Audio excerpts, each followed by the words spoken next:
Meron kasing dalawang klase ng contempt ayon sa batas. Ayon sa Section 1, Rule 71 ng Rules of Court, merong direct contempt kapag ang isang tao ay guilty ng misbehavior sa presensya ng korte.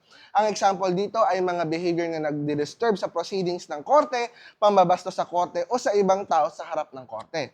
Pagdating naman sa indirect contempt, sinasabi ng Supreme Court sa Cascona versus Dominguez na ang indirect contempt ay nagagawa ng hindi nasa presensya ng korte.